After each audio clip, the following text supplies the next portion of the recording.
Bienvenidos a Focos. Esta semana, el presidente Nayib Bukele cumplió un año al frente del Ejecutivo. En este programa, analizaremos su gestión desde la perspectiva de los derechos humanos. Para iniciar, veamos un recuento de los acontecimientos más importantes de su presidencia. Este día inicia el nuevo gobierno de El Salvador.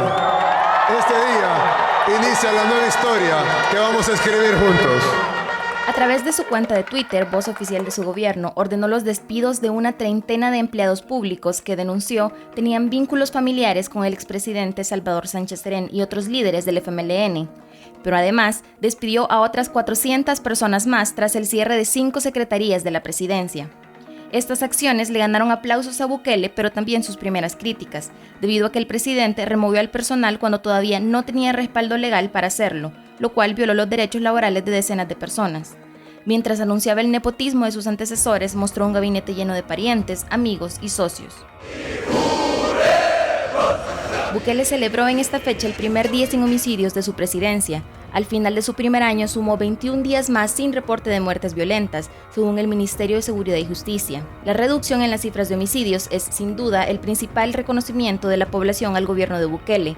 Su primer año cierra con un promedio de 4.3 homicidios por día. El presidente atribuye este fenómeno a la efectividad del plan de control territorial desarrollado por su gobierno. Sin embargo, se ha cuestionado la falta de transparencia del plan y su capacidad real para recuperar territorios dominados por las pandillas. Un ejemplo de esto es que la política de seguridad no ha reducido las extorsiones. En el marco de los 100 días de su gobierno, Bukele agilizó las gestiones para el cumplimiento de una promesa de campaña, la creación de la Comisión Internacional contra la Impunidad, CICIES. Sin embargo, la CICIES creada por el Ejecutivo con la cooperación de la Organización de Estados Americanos, OEA, difiere de la prometida en el Plan Cuscatlán, que involucraba también a las Naciones Unidas.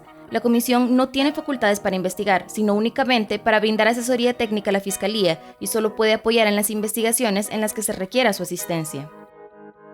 Nayib Bukele firmó un acuerdo mediante el cual El Salvador se comprometió a recibir a personas de cualquier nacionalidad que soliciten o hayan solicitado asilo en Estados Unidos. Era la segunda acción del gobierno de Bukele alineada con la política anti-inmigrante de Donald Trump.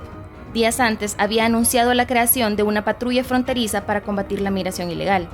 Criticado por organizaciones defensoras de derechos humanos, Bukele se defendió asegurando que sus buenas relaciones con el gobierno estadounidense le permitieron prorrogar por un año más el estatus de protección temporal para los salvadoreños en ese país. El servicio de agua que abastecía a miles de habitantes del área metropolitana de San Salvador comenzó a servir un líquido con mal olor y color café. Inicialmente, el gobierno dijo que la mala calidad del agua se debía a la proliferación de algas en la planta potabilizadora y no a una mala administración del sistema. Sin embargo, esta justificación no quedó del todo probada en la interpelación a la que fueron sometidos Frederick Benítez, el presidente de la Administración Nacional de Acueductos y Alcantarillados, ANDA, y Ana Orellana Bendec, entonces ministra de Salud, quienes dieron explicaciones contradictorias y poco claras. La irrupción militar del presidente en la Asamblea Legislativa para forzar la aprobación de un préstamo encendió las alarmas de la comunidad internacional con respecto a Bukele. Este momento fue un punto de quiebre en la imagen pública del presidente, a quien organizaciones de derechos humanos recriminan actitudes autoritarias. A partir de hoy, hemos decidido decretar una cuarentena domiciliar completa en el territorio nacional. En cadena nacional, Bukele anunció la declaratoria de cuarentena domiciliar obligatoria para prevenir la pandemia del COVID-19, sin esperar a tener un caso positivo detectado en el país.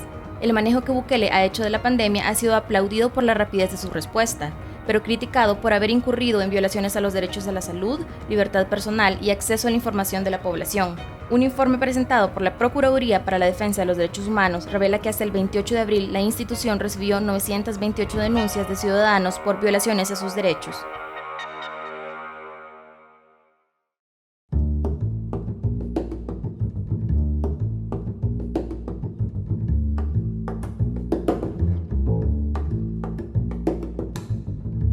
Bien, ahora seguimos con la entrevista de esta noche, con una de las entrevistas que vamos a desarrollar esta noche.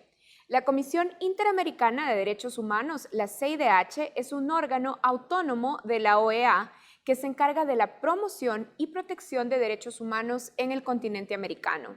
Tiene sede en Washington y desde esa ciudad, su presidente, el comisionado Joel Hernández, nos acompaña en la entrevista de hoy. Bienvenido a Focos. Muchas gracias a ustedes por la invitación. Estoy a sus órdenes. Comisionado, vamos a empezar esta entrevista hablando sobre el respeto a los derechos humanos en medio de esta pandemia. Usted ya se ha referido a un caso específico, el caso del ingeniero Carlos Enríquez, una persona de 67 años que falleció por coronavirus luego de que el gobierno lo sometió a internamiento forzoso y se le negó atención médica oportuna. Usted decía que este caso le preocupó porque se actuó con negligencia. ¿Cuáles son los errores o prácticas inadecuadas que identifica en este caso? Bueno, creo que en el caso que usted plantea es un caso que a mí me llamó mucho la atención, me preocupó, fue reportado por algunos medios. Y aquí la parte que hay que destacar era, en primer lugar, el derecho que tenía el señor Enríquez de regresar a su patria. Él había estado fuera del país, en viaje de negocios, y quería regresar a su patria. Ahora bien, entendemos perfectamente en la comisión que deben de adoptarse medidas de control sanitario para contener la pandemia. Pero estas medidas deben de atender ciertos estándares. Uno entre ellos es el de la razonabilidad. Las medidas no pueden ser desproporcionadas, no pueden ir más allá del objetivo que se persigue. Entonces, cuando a una persona se le pone en confinamiento a fin de aislarlo a él como foco de contagio de otras personas, debe también tenerse en cuenta el estado de salud y el riesgo que tiene la propia persona. Y aquí es donde las autoridades, a mi modo de ver, debieron de haber tenido en cuenta esta situación para que la persona fuese aislada de manera razonable, pero protegiendo su salud. Y en cuanto hubo algún indicio de enfermedad, haberlo atendido de manera oportuna. En estos casos, las actuaciones negligentes son imputables a servidores públicos de primer nivel o la cadena de responsabilidades debe seguirse hasta los altos funcionarios. Bueno, creo que hay dos niveles de responsabilidad.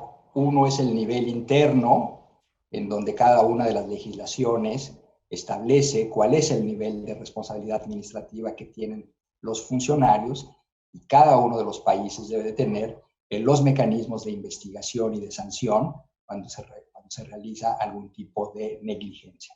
Un tema distinto es el de la responsabilidad internacional.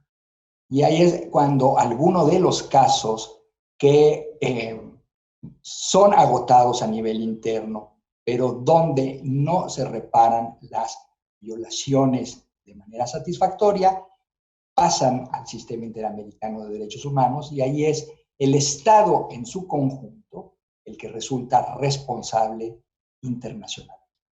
Esos son los dos niveles de responsabilidad. Las personas que se sientan víctimas, las víctimas de violaciones a los derechos humanos en el contexto de esta pandemia, ¿pueden denunciar al Estado salvadoreño ante la CIDH? Sí, la respuesta es sí, pero hay una regla básica de funcionamiento del sistema interamericano de derechos humanos. Es el principio de complementariedad. La Comisión Interamericana solo actúa una vez que las personas han agotado los recursos internos que proporciona la legislación nacional. Y cuando estos han sido agotados y persisten violaciones a alguno de los derechos consagrados en la Convención Americana, entonces un caso es admisible frente a la Comisión para que siga su curso. Y eso hace muy importante tener sistemas de justicia nacionales fuertes para que sean los propios sistemas de justicia los que resuelvan las violaciones al interior.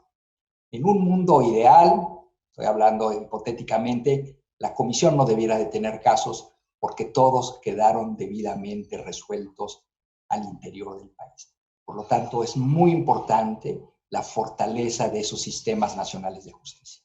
Y si tratamos de hacer una perspectiva comparativa, en otros países de América Latina ¿Han operado estos centros de contención gubernamental? Mire, cada uno de los países ha adoptado distintos modelos. Yo creo que no hay un modelo único, no puede haber un modelo único porque cada país tiene realidades distintas. Me parece que hay dos cosas fundamentales. Por un lado, recomendaciones que ha emitido la Organización Mundial de la Salud para contener la pandemia, que eso es lo que hoy está siendo la base de la actuación de los estados. Y por otro lado, hay medidas que deben de adoptar los estados conforme a ciertos parámetros. En el primer caso, las recomendaciones de la Organización Mundial de Salud. La primera ha sido el distanciamiento social. Está comprobado que el COVID es un virus de propagación muy alta, muy rápida y de alta letalidad, sobre todo a ciertos grupos vulnerables. Entonces, la recomendación es el distanciamiento social. Y algunos países han optado por el confinamiento voluntario en casa o el confinamiento obligatorio a partir de medidas legislativas o administrativas que han establecido. Pero por el otro lado, esas medidas deben de pasar un test, que es el test democrático. Y ese test significa que las medidas deben de ser necesarias, proporcionales, legales y sobre todo temporales. No puede haber una limitación de derechos absoluta. Tiene que estar delimitada por esos principios para que estas medidas preserven derechos, para que estas medidas, al mismo tiempo que se controla la pandemia, sea respetuosa de derechos humanos elementales. Comisionado, dice que las medidas de contención de la pandemia deben pasar por el test democrático y que lo ideal, nos estaba diciendo, es que el sistema de justicia de cada país sea fuerte para resolver, pero en medio de la pandemia y en nuestro caso, el presidente Bukele ha dicho que no va a obedecer medidas cautelares de la Sala de lo Constitucional. Con estos hechos, la CIDH observa un debilitamiento de la institucionalidad salvadoreña. Ya en una ocasión la comisión se ha expresado su preocupación alrededor del cumplimiento por el Ejecutivo de los fallos de la Corte Constitucional. Y el tema creo que puede abordarse de una manera muy clara. En todo Estado democrático existen pesos y contrapesos.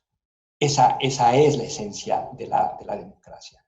Ningún poder público puede estar por encima de los otros poderes. Y aquí es muy importante para atender una pandemia que se lleve a cabo en el marco de este juego democrático. El Salvador ha avanzado mucho en su democracia, ha avanzado mucho después del conflicto interno y ha consolidado instituciones autónomas e independientes, como la Fiscalía, como el Poder Judicial, la Corte Suprema, en este caso, como una Procuraduría de Defensa de Derechos Humanos. Son cosas que tienen que ser preservadas en El Salvador, porque solamente a partir de esta independencia de poderes y estos controles constitucionales previstos en la Constitución de El Salvador son los que van a permitir que las medidas que se adopten sean respetuosas de derechos humanos. Yo estoy convencido que se puede llevar a cabo un control de la pandemia respetando al mismo tiempo los derechos humanos. A ver, me dijo que la CIDH ya ha expresado su preocupación. ¿De dónde viene esa preocupación? Es decir, ¿qué hechos específicos son los que les preocupan?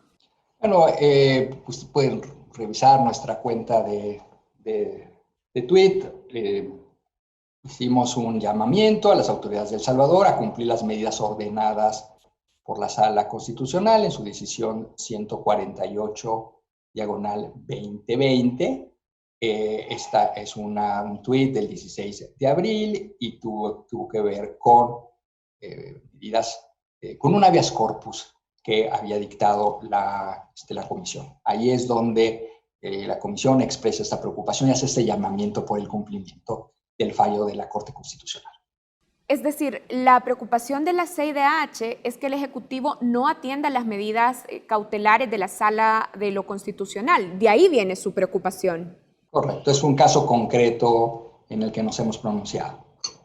El presidente Bukele rechaza los controles institucionales, estigmatiza a los defensores de los derechos humanos y reniega cuando se le señalan sus visos dictatoriales. ¿Usted identifica que El Salvador está en riesgo de caer en un régimen cada vez más autoritario? Mire, es un tema que yo le dejo a los salvadoreños opinar. A mí lo que me parece fundamental es que en El Salvador cada uno de los poderes públicos pueda realizar su función. La propia Constitución prevé los mecanismos para llevar a cabo estos controles constitucionales. Y también la propia Constitución de El Salvador, como la de cualquier otro país, tiene los mecanismos legislativos para poder llevar a cabo procesos de reforma de leyes. Y es al interior de ese juego democrático en donde puede convivir una sociedad con pleno disfrute de derechos humanos. Han sucedido cosas en El Salvador que nos ha preocupado a la Comisión. En febrero expresamos un tuit con preocupación en donde hubo una presencia de militares en el Congreso de la República para solicitar la autorización de un préstamo. Ahí son expresiones, hechos públicos que preocupan en cuanto a que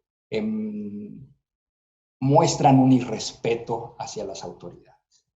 Pero yo confío que poderes públicos independientes y que una sociedad civil organizada de El Salvador pondrá los límites a los excesos. Bueno, vamos a hacer una pausa y al regresar continuamos esta entrevista con el presidente de la Comisión Interamericana de Derechos Humanos.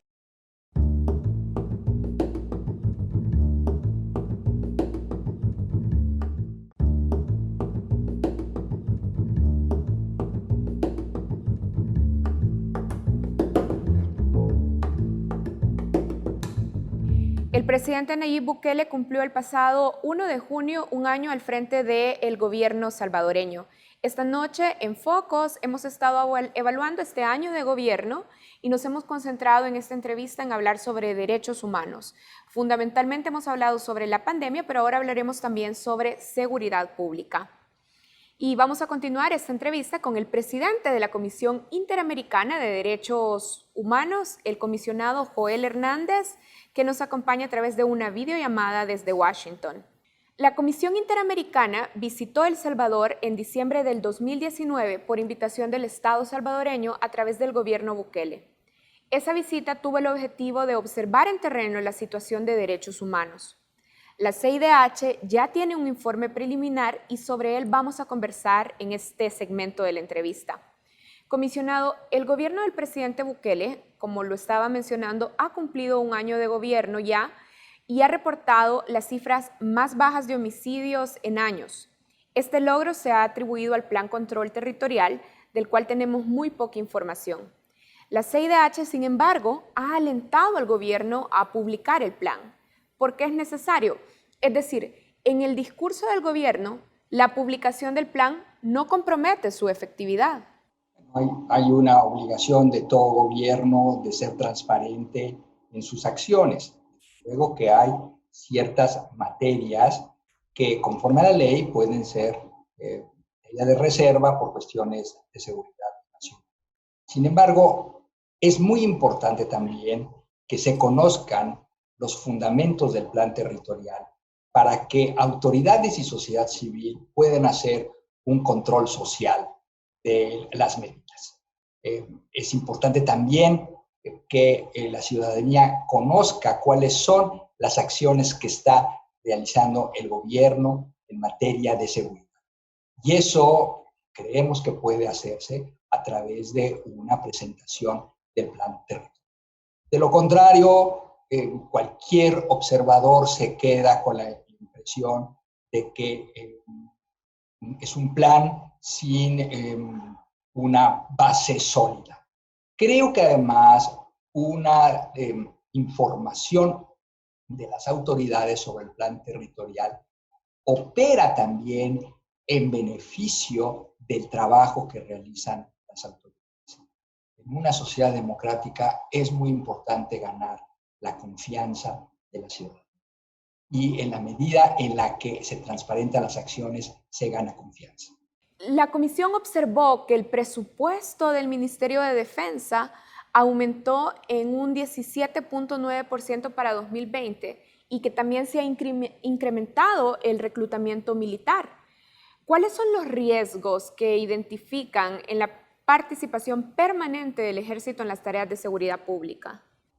Es un estándar interamericano aceptado por estados en nuestro continente que establece que la participación de las Fuerzas Armadas en tareas de seguridad debe de ser de carácter temporal, bajo un mando civil y bajo un estricto control ciudadano y cívico de esas acciones.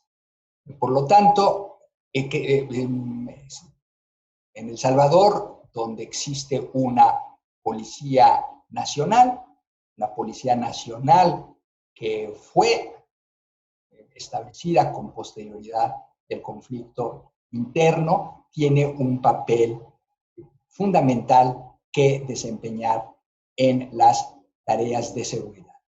Por lo tanto, la participación de las Fuerzas Armadas debe de ser de coadyuvancia y debe ser de carácter temporal. Y es ahí en donde, en un contexto de control, de limitación, de temporalidad, llama la atención que haya un incremento del presupuesto de las Fuerzas Armadas en un país que se encuentra en paz.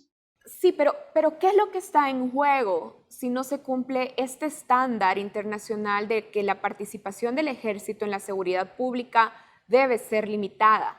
Juego, y es una experiencia que tiene la Comisión en todo el continente, está en juego de que la tarea de seguridad la realicen Fuerzas Armadas que no tienen como centro de su formación la seguridad ciudadana. Y eso ha dado lugar a los abusos de autoridad, a los excesos y a la violación de derechos humanos. Son las policías civiles las que tienen el mandato, la capacitación, la vocación de proveer la seguridad civil. Y es ahí en donde las autoridades tienen que estar haciendo la inversión de recursos y esfuerzos. Por lo tanto, la participación de las Fuerzas Armadas tiene que ser de manera coadyuvante y de manera excepcional. Comisionado, usted participó en la visita y recorrió instalaciones de centros penales y Bartolinas de la Policía Nacional Civil. Desde la perspectiva de derechos humanos, ¿qué vio en nuestras Bartolinas y cárceles? Vi una situación profundamente desgarradora y deshumanizante.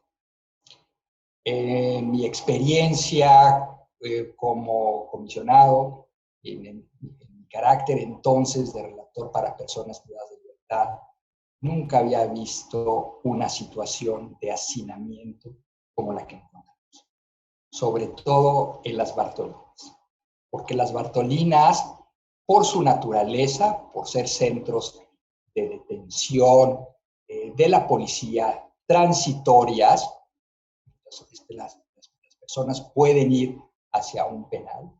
El tiempo que pasan ahí en espera de ser trasladadas es muy prolongado y el nivel de hacinamiento es deshumano. Nunca yo había visto una experiencia en donde en un espacio muy reducido, que conforme a la entrevista, las preguntas que en el momento hicimos a los responsables, son espacios en donde están diseñados para 12, 15 personas, encontramos espacios en donde había 100 personas. No hay lugar en esos espacios para que las personas puedan dormir. Están sentadas una al lado de la otra.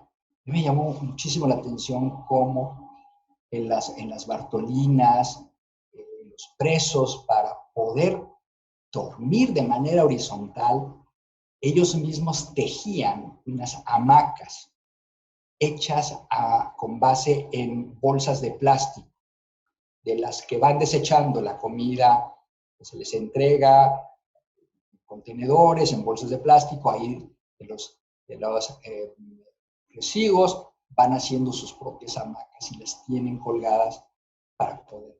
Es totalmente deshumano.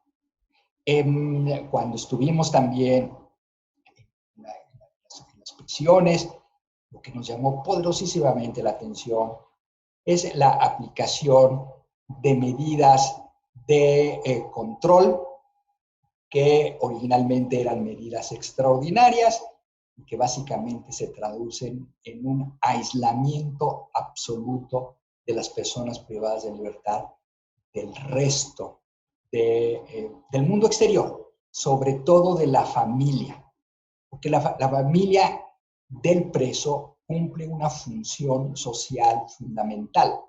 En todo nuestro continente, las prisiones carecen de recursos y de medios suficientes para proporcionar alimentación, aspectos básicos para los privados de libertad. Y las familias son un apoyo. La obligación principal es del Estado, pero a falta de recursos, en todas las prisiones del continente la familia ayuda. Y en El Salvador eso es imposible. Están totalmente aislados del mundo exterior y de su contacto. En el informe, la comisión señala que de todas estas personas detenidas, el 25% está siendo procesada. Es decir, hay personas ahí que ni siquiera han sido condenadas.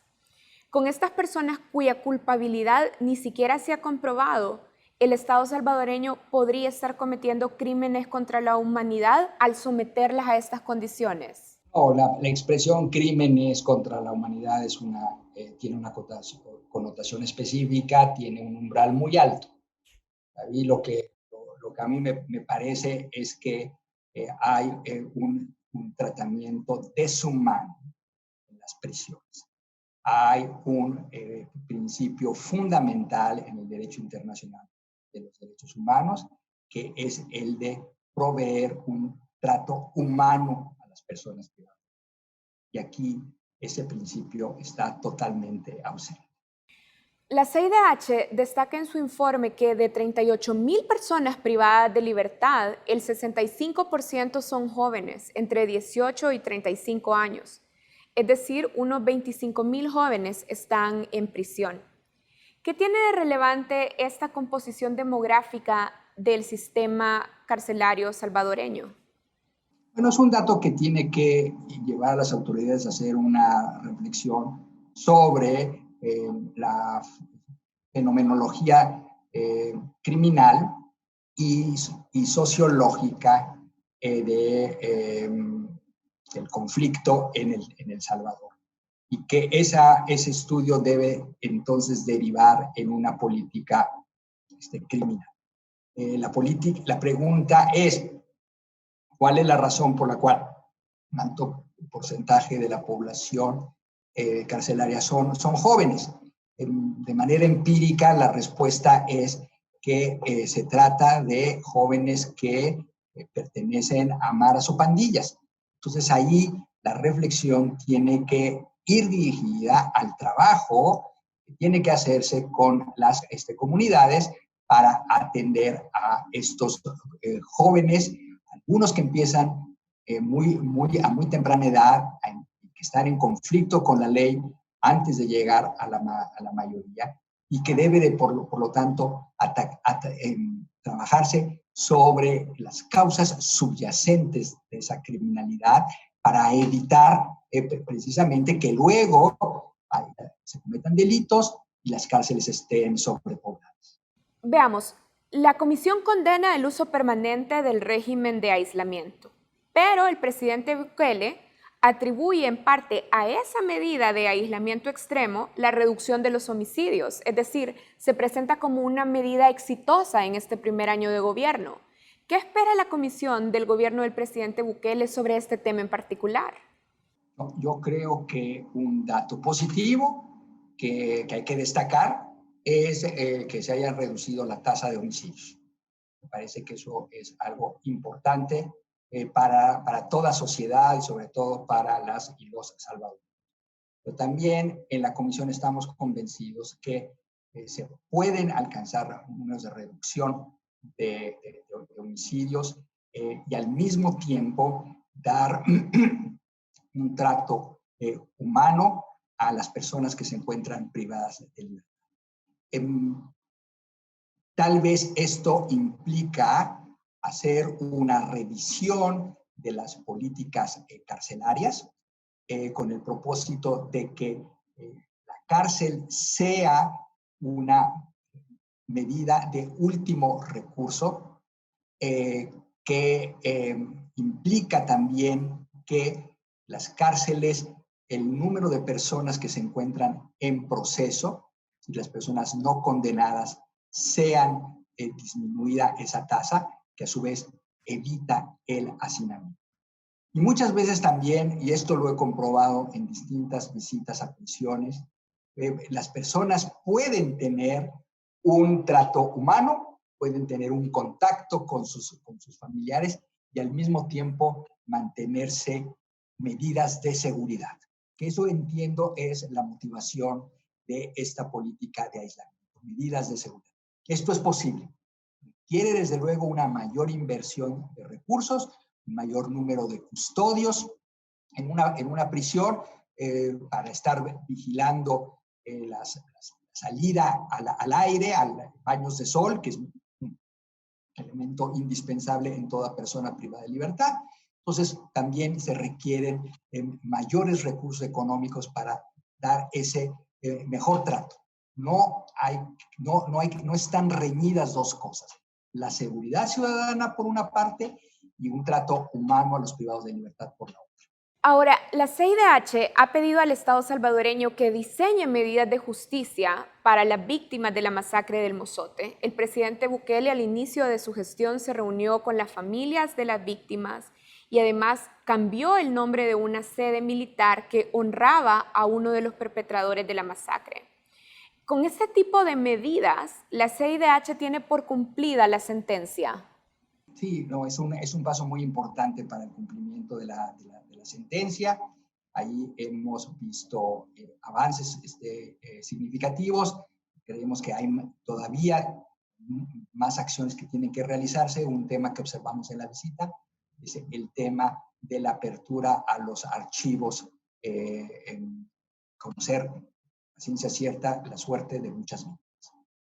Bien, quiero agradecerle al comisionado Joel Hernández, presidente de la Comisión Interamericana de Derechos Humanos, que nos ha concedido esta entrevista que hemos realizado a través de una videollamada y nos hemos conectado con él hasta Washington. Muchísimas gracias, comisionado.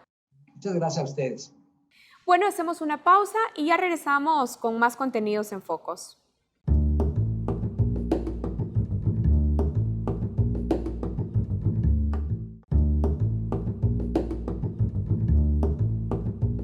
Continuamos analizando el primer año de gobierno del presidente Nayib Bukele. En esta segunda parte de nuestros prismas, analizaremos su gestión desde el ojo de la opinión pública y la comunicación gubernamental. El discurso mediático del mandatario rompe protocolos y genera titulares alrededor del mundo. Pero, ¿qué hay detrás de las palabras y los gestos simbólicos del presidente frente a las cámaras y en las redes sociales? Focos analizó 3 casos concretos en los que la realidad contradice el discurso presidencial. Veamos.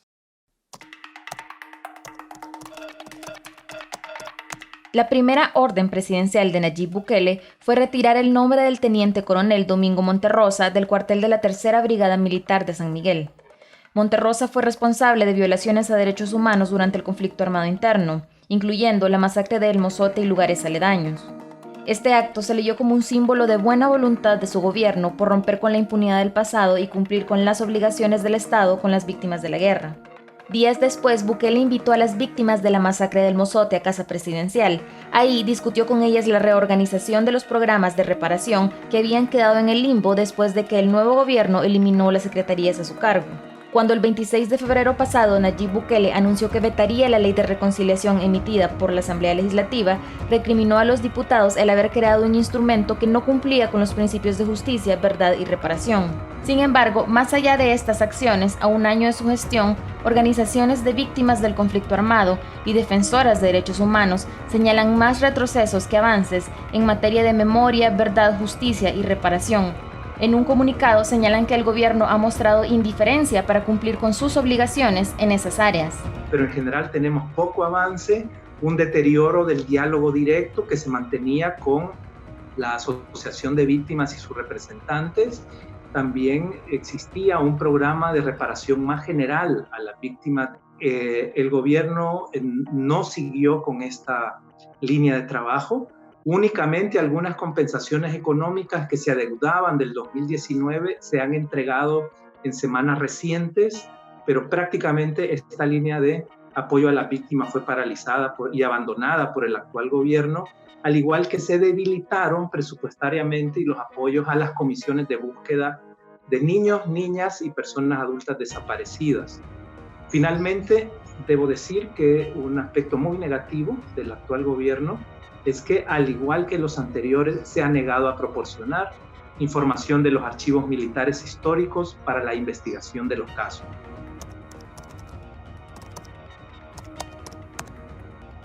En el primer mes de su administración, el presidente anunció el lanzamiento de su política de seguridad, el Plan Control Territorial, cuyo foco principal es el combate a las pandillas.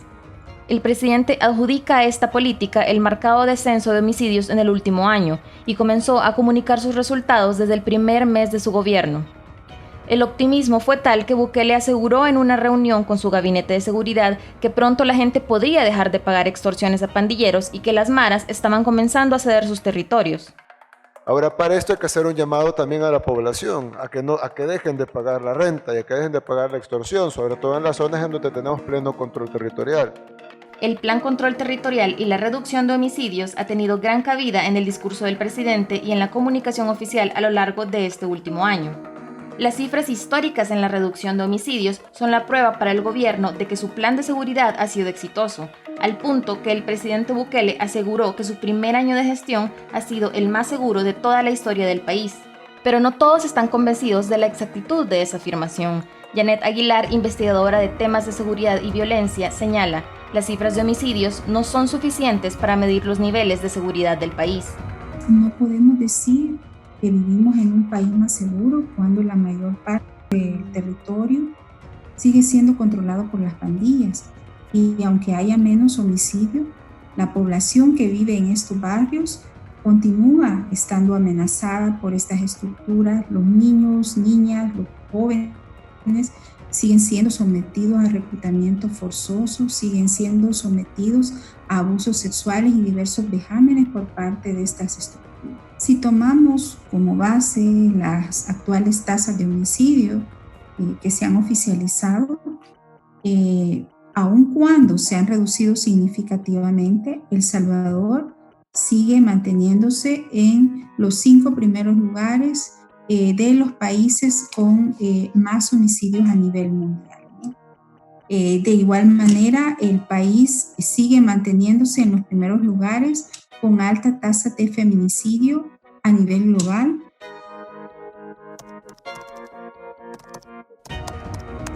La lucha contra la impunidad y la corrupción fue otra gran promesa del presidente Nayib Bukele, quien centró gran parte de su campaña política en señalar la corrupción de gobiernos anteriores. Para ello, Bukele prometió la creación de una Comisión Internacional contra la Impunidad y la Corrupción, CICIES, en cooperación con la Organización de Estados Americanos, OEA, y las Naciones Unidas, ONU. En el marco de sus 100 días de gobierno, el presidente anunció el cumplimiento de su promesa y presentó una CICIES solo con el acompañamiento de la OEA. Bukele ha confiado en esa comisión no solo la lucha contra la corrupción de gobiernos anteriores, sino también la garantía de que en su gobierno no se cometerán abusos con recursos públicos. Pero la capacidad de la comisión para enfrentar ese reto está en duda. La Fundación para el Debido Proceso hizo público un informe técnico que concluye que la CICIES tiene deficiencias que no le permiten impulsar un verdadero combate a la impunidad y la corrupción en el país. El principal obstáculo es que la CICIES no tiene potestades para investigar casos, sino solo para brindar apoyo técnico. Nosotros nos vamos por el tema de la cooperación técnica porque no lo podemos hacer de otra forma. La Constitución, el candado constitucional es muy fuerte en el país, el sistema jurídico fue diseñado para ello, entonces no se puede tener intervención directa en los casos. De acuerdo con la Fundación para el Debido Proceso, la relación entre las CICIES y la Fiscalía General de la República no puede limitarse únicamente a proporcionar apoyo técnico, ya que hay otros factores propios del sistema judicial del país que inhiben a los fiscales y detienen el avance de las investigaciones, como la intimidación o la insuficiencia de medidas de protección a la vida e integridad de los investigadores. El convenio de cooperación tampoco explica cómo la CICIES ayudará a combatir la corrupción interna dentro de las instituciones judiciales. Otra de las debilidades que destaca la Fundación para el Debido Proceso es la inexistencia de una unidad especializada dentro de la Fiscalía para la investigación de la corrupción, por lo que la CICIES no puede iniciar investigaciones propias, sino solo apoyar en aquellas en las que les sea solicitado. Finalmente, la Fundación señala como debilidad el hecho de que ningún miembro de la CICIES, ni el comisionado Ronald Ochaeta, ni los investigadores puedan brindar declaraciones sobre las investigaciones.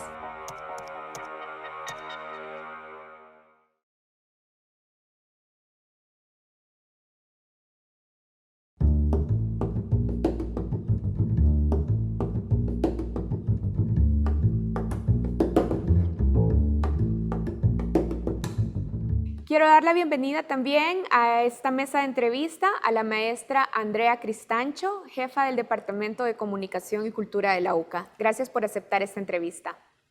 Karen, ¿cómo estás? Muchas gracias por invitarme a este programa y también un saludo bien grande a toda la audiencia del programa, a los que nos acompañan desde sus hogares y pues un abrazo y un saludo solidario en esta coyuntura que atraviesa el país. Andrea, ha finalizado el primer año de gobierno del presidente Bukele. Haciendo una revisión general, ¿qué características o patrones identifica en la propaganda y en la comunicación gubernamental? Bueno, el presidente Nayib Bukele creo que se ubica bien en un concepto que se llama los presidentes teflón y que consiste, es un concepto utilizado mucho en Colombia y Estados Unidos para referirse a presidentes que a pesar de las crisis, de los escándalos, de las problemáticas que atraviesan, pues continúan conservando altos índices de favorabilidad.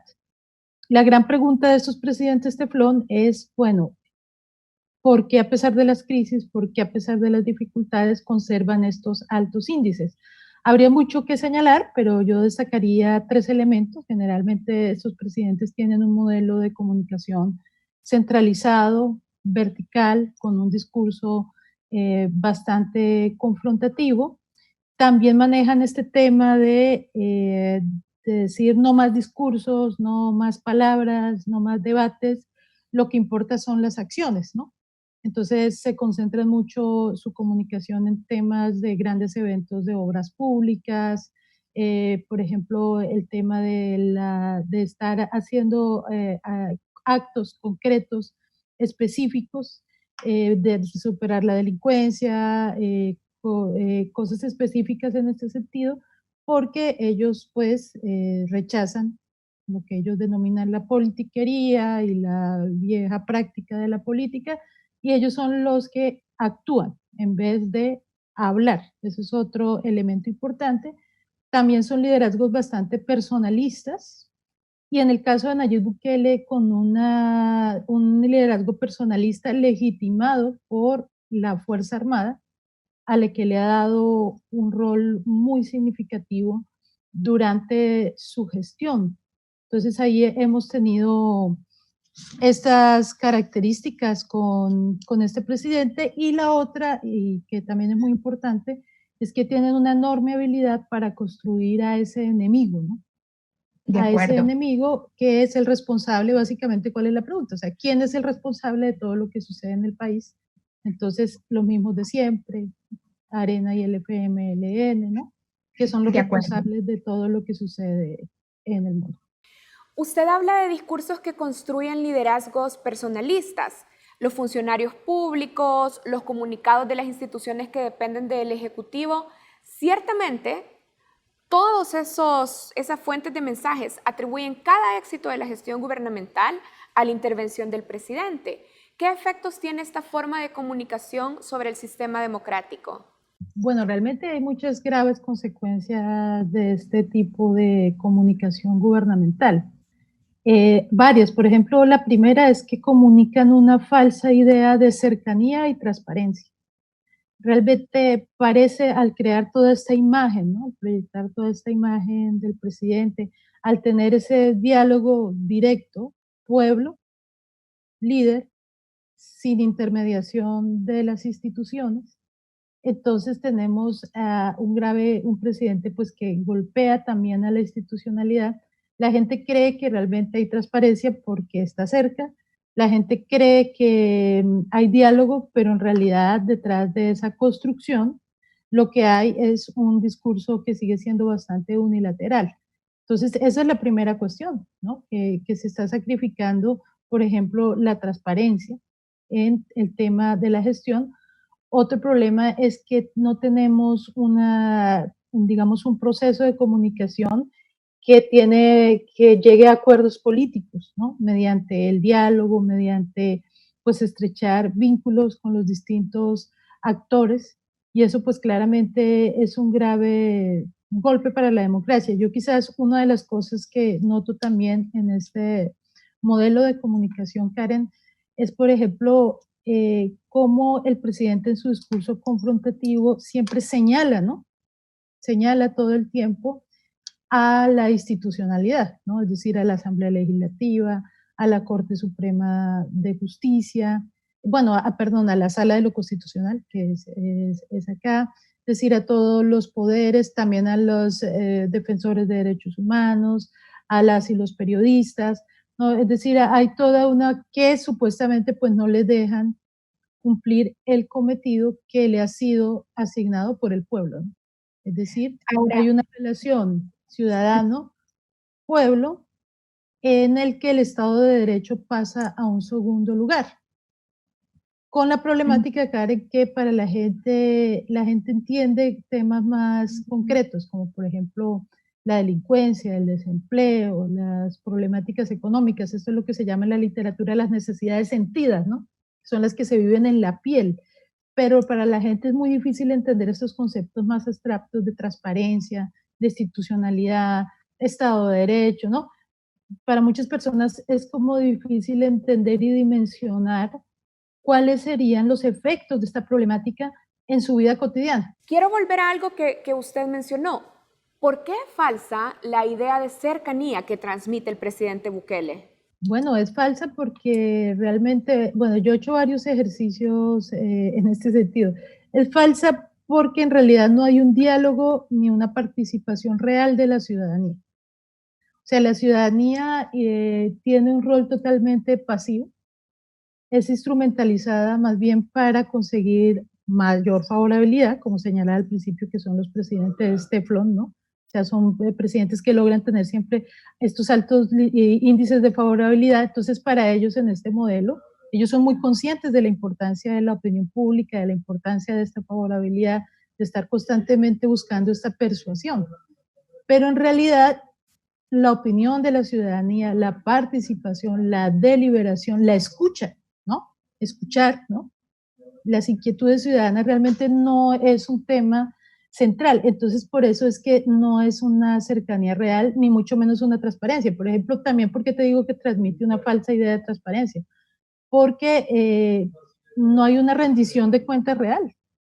Sobre, por ejemplo, todo el tema que se ha debatido sobre cómo se han pues asignado los recursos en el contexto de estas dos crisis, como las ha señalado el presidente, esta doble crisis que vive el país. Supuestamente sale en la cadena nacional a dar a rendir cuentas al pueblo, ¿no? ¿Sí? Pero no acepta los controles institucionales. Entonces, la gente siente que es transparente, ¿no? Porque es su líder, que tiene una relación, como yo ya decía, líder-pueblo, ¿no? Que le rinde cuentas directamente al pueblo sin ninguna intermediación de la institucionalidad. Y en ese sentido, realmente la transparencia se está sacrificando porque no es realmente es un escenario de transparencia. Yo creo que, y lo digo con bastante claridad, en este gobierno vivimos o asistimos a un retroceso en el ejercicio al derecho a la información, al derecho al acceso a la información pública. Es decir, todos creo que estos derechos, ¿no?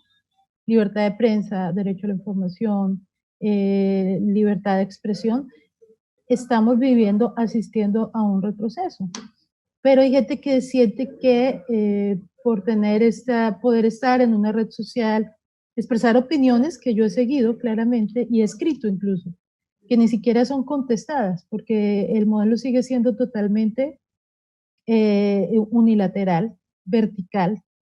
Entonces, pero la gente siente que el presidente está ahí, que está cerca, que lo acompaña, que por ejemplo en esta coyuntura de las lluvias, entonces el presidente va bajo la lluvia a acompañarlo, porque más que un presidente es un padre, es un amigo que viene y me acompaña.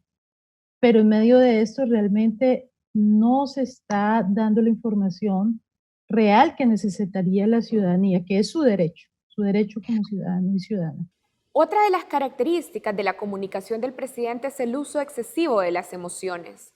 ¿Cómo el uso de estos mensajes emocionales cambia la forma en que los ciudadanos entienden conceptos como la democracia?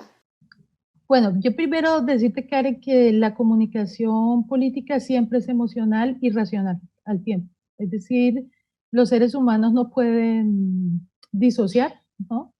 Esas dos características, es decir, siempre va a haber una conexión en estos dos niveles, ¿no? En la comunicación política, y además siempre cualquier líder, no solo líder político, sino cualquier líder necesita conectarse también en el nivel emocional con sus seguidores, ¿no? Es decir, esta es una dimensión que es inevitable y que además no es necesariamente negativa. Yo creo que el problema es cuando estos elementos emocionales, esta conexión emocional, se instrumentaliza para conseguir todos estos réditos políticos y llevar al país a criterios o incluso, por ejemplo, a la polarización. Por ejemplo, este tipo de liderazgo, hablando de los costos para la democracia, también genera como que las sociedades se polaricen, ¿no? Entonces están un grupo los que sí quieren a Nayib y los que no quieren a Nayib, y a veces de ambos lados hay sectores que tienen unos debates que van más allá de lo racional. Por ejemplo, un tema muy claro que, para explicarte esto, mira, la religión no tiene nada de malo, ni la espiritualidad. Ese no es el punto. Lo malo es, bueno, que estamos en un estado laico para empezar, pero sobre todo es cuando se instrumentalizan los elementos religiosos para conseguir resultados políticos. Ahí es donde realmente está la dificultad. Porque, por ejemplo, qué bonito sería que pudiéramos utilizar las emociones, la solidaridad, la esperanza, ¿sí? La empatía social que tanto necesitaríamos actualmente, pero no cuando las emociones se utilizan para la manipulación. Bien, vamos a hacer una pausa y ya regresamos en esta entrevista con Andrea Cristancho.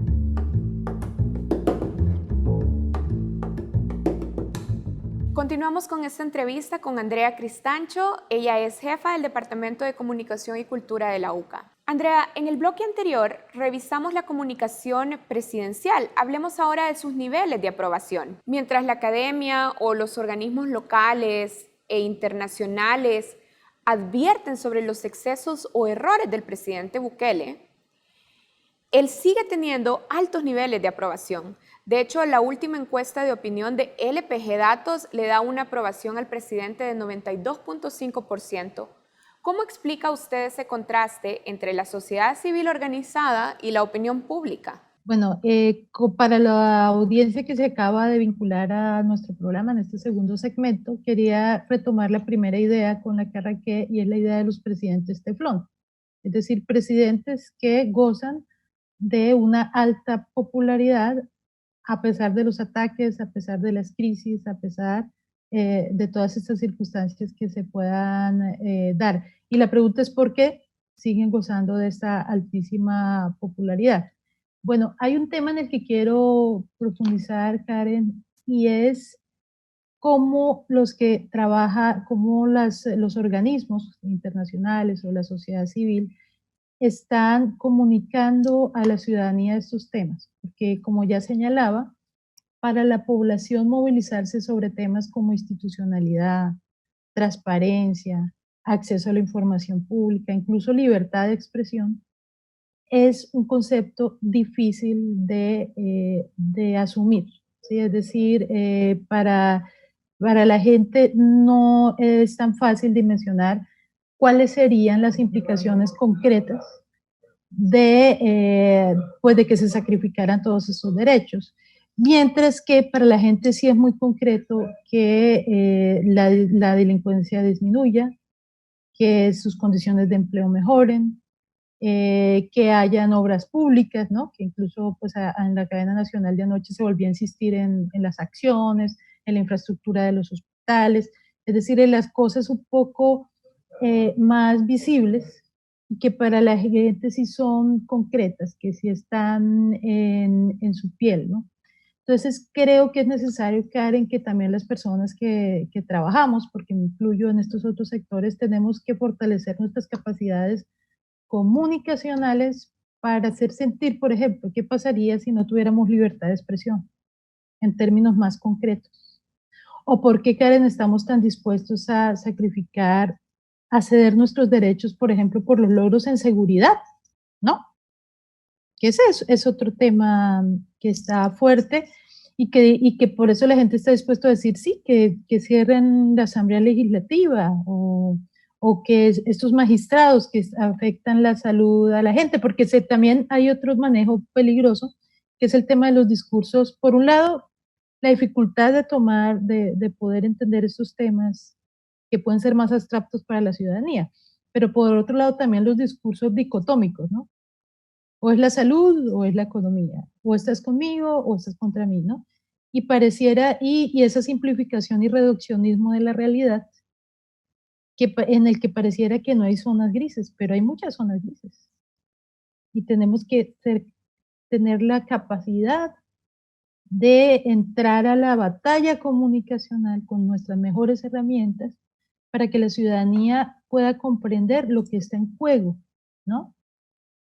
Al sacrificar y al ceder en esos derechos.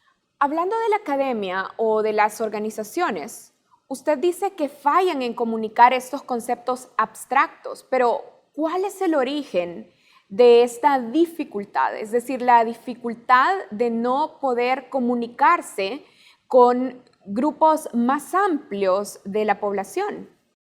Bueno, hay un origen que está en doble vía. Los orígenes están en las dos partes, en quien comunica y en quien recibe la información. Por un lado, hay que reconocer que hay un sector de la población salvadoreña, y uno lo ve en los estudios de cultura política, que el UDOP ha hecho muchísimos y otras instancias, varias instituciones, organismos justamente, en cómo, por ejemplo, hay un sector que ve con buenos ojos la militarización de la sociedad, ¿no? En este sentido, y eso, ¿por qué te lo quiero decir? Es decir, no sé, en este gobierno ha sido una figura recurrente en términos simbólicos, el que el presidente legitima sus acciones con la Fuerza Armada. De hecho, anoche sucedió en la cadena nacional, si ustedes lo notaron, ¿no? Y también, por ejemplo, sucedió, bueno, el 9F, la celebración de la independencia, ¿no? Es decir, todo este rol representativo que en términos simbólicos, discursivos, se le ha dado a la Fuerza Armada y que es consistente con las características de un sector importante de la población salvadoreña que se siente cómodo y que también se siente cómodo porque la Fuerza Armada, no hay que olvidar la historia de El Salvador, tuvo un rol muy significativo en la sociedad y eso está, pues, forma parte de nuestra cultura política indiscutiblemente. Pero ahora en cuanto al emisor, ¿qué sucede? Que Nayib en su modelo puede ser vertical, centralizado y con todas estas características que yo he señalado, pero él sí ha acertado en los formatos, ha acertado en los lenguajes, ha acertado en la capacidad, ¿no?, de comunicar al ciudadano de a pie las distintas medidas, o bueno, más que medidas, no sé, el proyecto o las intencionalidades que quiere el presidente, ¿no? Bueno, el proyecto más bien no ha estado claro, pero su imagen pues ha sido como eficiente en entrar a este juego, en entender los nuevos lenguajes de la comunicación política. En cambio, creo que los sectores que estamos, digamos, en la oposición o que podemos, no necesariamente, o que tenemos posturas críticas, ¿no? Porque no quisiera ubicarme ni en esta polarización en la que está el país alrededor de este líder personalista. El que tenemos posiciones críticas frente a lo que está sucediendo, pues yo siento que queremos meter el dinosaurio en la red social, ¿sí? O sea, es decir, no hemos cambiado nuestros lenguajes, no hemos cambiado nuestras maneras de comunicar, de entrar con creatividad en ese sentido, ¿no? Y cuando yo digo esto, la gente dice, es que usted quiere volver trivial los temas. No. Es que yo puedo ser muy profundo, pero en formatos nuevos. Pero claro, esto implicaría un cambio, ¿no? Una reflexión, un giro de timón radical en este aspecto. Veamos, hace unos minutos me dijo que el presidente Bukele sabe comunicarse con los ciudadanos en sus entornos concretos, en su día a día. ¿Qué otras alternativas son posibles desde la comunicación gubernamental? Y además, ¿qué debemos esperar de la comunicación gubernamental en un entorno de crisis como el que estamos enfrentando? Bueno, primero quisiera precisar que yo lo que considero es que el presidente Nayib Bukele tiene una buena estrategia publicitaria, ¿sí? Es decir, ha logrado construir una imagen muy bien hecha, que es consistente con la cultura política de un sector importante de la población. De hecho, creo que uno de los problemas también que estamos viviendo es que él no ha logrado, y ahí te contesto una de las primeras cosas que tienen que suceder, y es que hay que diferenciar la comunicación electoral de la gubernamental. Yo digo esto todo el tiempo, ¿por qué? Porque lo que sucede entonces es que todo el tiempo, al seguir haciéndolo como lo está haciendo este gobierno, trabajando como si fuera una comunicación electoral, en donde él le habla al voto duro, pareciera que le hablara todo el tiempo ese voto duro, que él quiere como su elector. Entonces, ¿qué pasa? Que se deja de lado otra serie de elementos que son centrales en la comunicación de un gobierno. O sea, tú ya lo acabas de hablar, por ejemplo, de tener realmente un plan de comunicación de crisis, un plan de comunicación del riesgo, que son dos diferentes y lo estamos haciendo, una planeación más estratégica de la comunicación gubernamental, un elemento en que se considere realmente que la comunicación también, por supuesto, tiene presente estos elementos de estrategia más asociado a lo publicitario, un poco más asociado incluso al marketing político, pero que sobre todo la comunicación del gobierno es una comunicación que implica un respeto a los derechos de la ciudadanía. La ciudadanía tiene el derecho a ser informado sobre los asuntos de interés público, es decir, no es un favor que le hace ningún gobierno a la ciudadanía, y empezar por tener esa conciencia, ¿no? Y saber que una mala comunicación en el gobierno podría poner en riesgo la vida de muchas personas sería un primer paso. En este sentido, yo considero que necesitamos fortalecer las capacidades estatales para la comunicación en los gobiernos, un primer elemento que tiene que ver con lo que un poco yo estaba trabajando. Creo que también hay que fortalecer a los actores que podrían ser contrapesos centrales en la actual coyuntura, ¿no? Estoy hablando, por ejemplo, en esos términos comunicacionales, en la sociedad civil, el mismo periodismo, pues necesitamos, que atraviesa una dura situación en este momento, en donde pues francamente ha sido estigmatizado. Bueno, podríamos hablar de muchos de los temas en los que están pasando los periodistas en contra de su libertad de prensa, pero ¿qué pasa? Una democracia sin contrapesos, ¿qué es? No sería interesante, no estaría bien.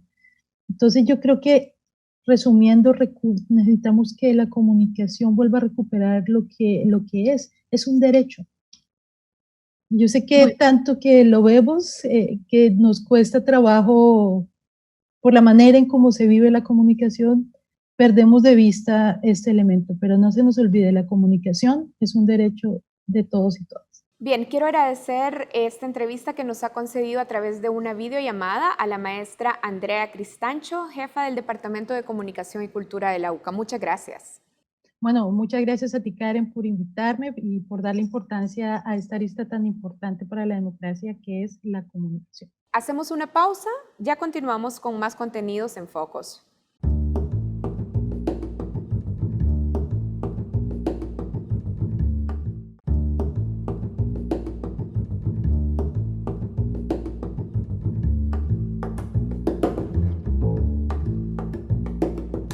Bienvenidos al segmento internacional de Focos.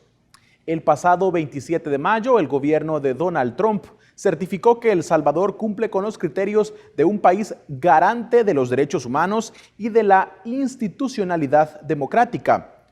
Y junto a Honduras y Guatemala, podría recibir $540 millones en asistencia, si así lo avala el Congreso estadounidense. Para analizar este informe, enlazamos hasta los Estados Unidos con Lisa Hoggard, directora del Latin American Working Group. Bienvenida a Focos, Lisa. Gracias. Bien, ¿cómo entender que el Departamento de Estado de los Estados Unidos haya concluido que El Salvador es garante de los derechos humanos y que respeta la institucionalidad, pero al mismo tiempo habla de una preocupación significativa por la toma militarizada de la Asamblea el pasado 9 de febrero por parte del Ejecutivo de Nayib Bukele? Me imagino que era muy difícil escribir esta certificación. La verdad es que la administración Trump no tiene mucho interés en los derechos humanos, no tiene mucho interés en la lucha anticorrupción, porque en el mismo momento certificó no solamente El Salvador, sino también Guatemala y Honduras el mismo día. Y uno tiene que entender que en Guatemala acaban de expulsar la CICIG del país. En Honduras acaban de expulsar la MAXI de Honduras. Y hay serias preocupaciones en Honduras, por ejemplo, con el hecho de que el hermano del presidente fue llevado a juicio por corrupción y por vender drogas. Y entonces, realmente no se puede leer estas certificaciones con mucho respeto. Son una cosa bastante política. Ahora, para que lo entendamos bien, ¿para qué sirve este instrumento entonces? ¿Cuál es su sentido si se mantienen estas contradicciones en el informe? Este instrumento fue hecho por el Congreso de los Estados Unidos, por miembros del Congreso que sí tienen bastante interés en los derechos humanos y la lucha anticorrupción. Entonces, es un instrumento importante del Congreso, pero a veces la administración no lo respeta y no lo sigue. Entonces, es como un instrumento a veces no suficientemente fuerte, pero con otra administración puede funcionar un poco mejor. Por ejemplo, en el pasado, por lo menos la administración Obama esperaba unos meses antes de certificar cuando hubo problemas, por ejemplo, en Guatemala y Honduras.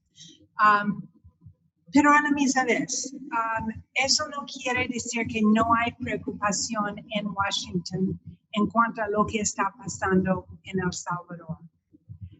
Hubo bastante preocupación con lo que pasó con el Congreso y el hecho de que el presidente llegó con fuerzas de seguridad al Congreso. Miembros importantes del Senado y la Cámara de Representantes de los Estados Unidos declararon en contra de eso. Hubo preocupación de altos miembros del Departamento del Estado también. Y esta preocupación va a seguir y va a crecer si estos tipos de pasos siguen. El documento del Departamento de Estado también se contradice en el área de libertad de prensa y expresión. El informe enviado al Congreso afirma que el país cumple este criterio, pero también señala que existe bloqueo a medios independientes, retiro de la pauta publicitaria a medios de comunicación críticos y además amenazas a periodistas a través de las redes sociales. ¿Cómo analizar esto? Esta certificación está escrito por miembros del Departamento del Estado, algunos que tienen preocupación sobre derechos humanos y saben muy bien lo que está pasando en el país. Entonces, ellos están informando desde la manera que pueden, pero los funcionarios más altos están diciendo, decir al final que todo está suficientemente bien. Entonces es un documento un poco complicado, ¿no? Pero es muy probable que no vamos a seguir aquí con una administración que solo tiene interés en temas de migración y en expulsar a los migrantes y los solicitantes de asilo. En noviembre puede haber un cambio en los Estados Unidos también. Es muy importante que los gobiernos de la región, incluso el gobierno de El Salvador, el presidente de El Salvador y los presidentes de Honduras y Guatemala entienden que quizás en este momento van a ser certificados, pero eso puede cambiar en el futuro. Además, el Senado tiene la posibilidad de congelar fondos cuando quiere, cuando tiene mucha preocupación. Entonces, eso todavía es una posibilidad. Ahora bien, esta certificación del gobierno de Trump a El Salvador, a Guatemala y Honduras para poder recibir estos 540 millones de dólares en asistencia, pueden entenderse como un premio por la firma de los acuerdos de terceros países seguros para el tema migratorio. Absolutamente sí, tiene razón. Es premiando esos acuerdos que realmente no pueden funcionar bien, ¿no? No son una locura. Y no es un refugio para las personas que realmente necesitan asilo. Pero eso es lo que la administración Trump tiene interés en eso y nada más. Ahora bien, ¿qué pasará cuando el Congreso analice estas certificaciones para avalar estos fondos? Muy importantes miembros del Senado, como senador Leahy y como representante Engel en la Cámara Baja, ya han dicho cosas sobre lo que hizo el gobierno de El Salvador y particularmente lo que pasó con el Congreso, pero también lo que está pasando en términos de la manera de reaccionar en frente de la pandemia y ciertos actos como un poco represivos, ¿no? Entonces hay bastante preocupación y el gobierno salvadoreño debe tomarlo en serio porque van a haber repercusiones, si no ahora, con la próxima administración y el próximo paquete de cooperación para El Salvador. Finalmente, tú mencionaste antes que el Congreso tiene la facultad de congelar fondos ante la falta de garantías de respeto a los derechos humanos. ¿Crees que esto podría ocurrir en este caso? Bueno, primero hay que entender que la mayoría de los fondos bloqueados son bloqueados no por el Congreso, sino por la administración Trump por razones de migración. Entonces, la gran mayoría de la cooperación bloqueado es bloqueado por la administración Trump. Aún así, aún con esa certificación. Y es por razones de no tiene interés en ayudar y está enojado por temas de inmigración. Pero el Senado tiene la posibilidad de congelar ciertos fondos de una manera muy específica, muy dirigido. No va a congelar fondos necesarios para razones humanitarias, por ejemplo. Pero puede bloquear ciertos fondos militares, por ejemplo, si tiene una gran preocupación sobre temas de derechos humanos. Entonces, eso sí puede pasar. Bien, damos las gracias a Lisa Haggard desde los Estados Unidos. Gracias. Así concluye la emisión de Focus esta noche. Para más contenido puedes ver focustv.com. Gracias por acompañarnos. Buenas noches.